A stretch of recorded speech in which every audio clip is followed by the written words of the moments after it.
when our father was 6 weeks old, she was taken to an asylum in Ballarat, and she stayed there until she passed away in 1958. You got plenty of battery. No visitors. Our father was told that she had died when he was born, and he found out 6 months before she died that she was still alive, and that affected him greatly. And was it probably just something like postnatal depression or We something? think that's what it could have been. With his first wife walled up in the asylum, Clark then got a 15-year-old girl pregnant, Jean Ann Morrison, and married her. He was 32. Right. The children from the first marriage raised the children from the second marriage.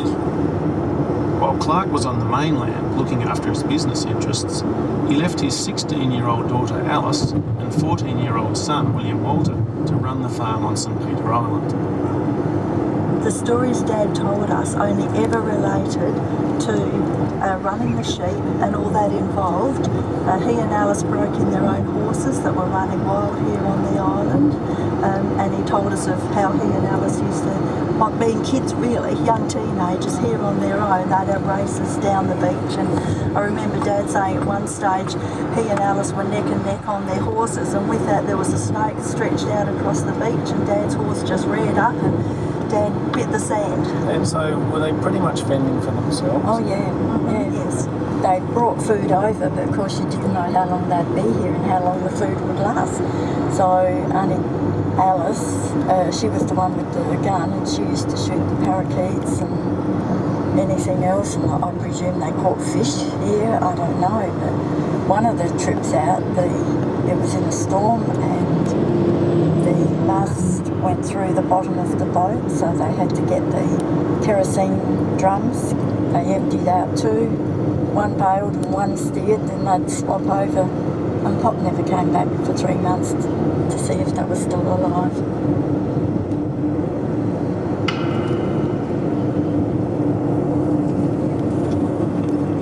We head on up the beach, looking at remnants of the whaling station. You see it there, it's a dry stone wall they put there as a shelter. You said they drape it with seal skins? Like an oil skin of some sort, yeah, whether it was seal skin or what they used. And there was nothing of evidence here they ever had any other sort of roof on it than something like that. But you can see the deeper water, with the tide right out there, you could float a whale into this area, cut it up and boil it up, and then the barrels of oil they'd roll down the beach to this cave I'll try and find on the way back now.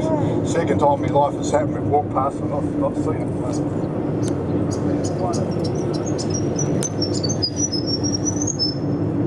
Turning inland, we find some bones on the sandy track.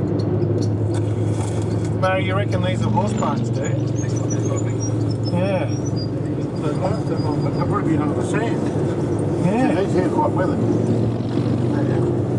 That one's probably come out of the sand and been preserved. Yeah. I mean, it's a big bone. It looks like a femur. So, do you reckon it's descendants of the wild horses? Just blown out the sand, come out. Yeah. That's amazing. Clark's memoir mentions finding wild horses on St Peter, probably left over from some earlier settlers' ploughing team. I forgot to tell you how we shifted about 12 wild horses from the island to the mainland. These horses had to be yarded and broken into the saddle.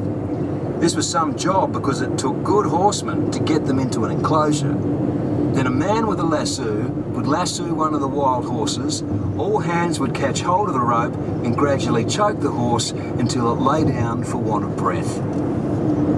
Interesting that near here was Gulliver's fictional island of the Nymphs, those wise and gentle horses who governed with reason and even wrote poetry, contrasted with the ugly and violent humans, the Yahoos.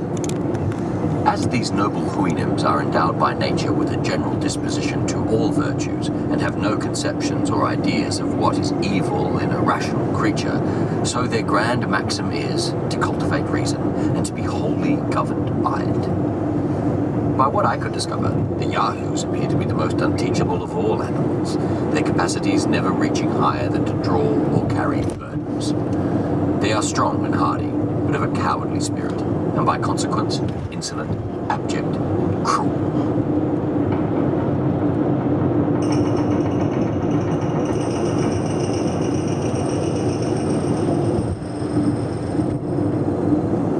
Kerry Will takes the Clark's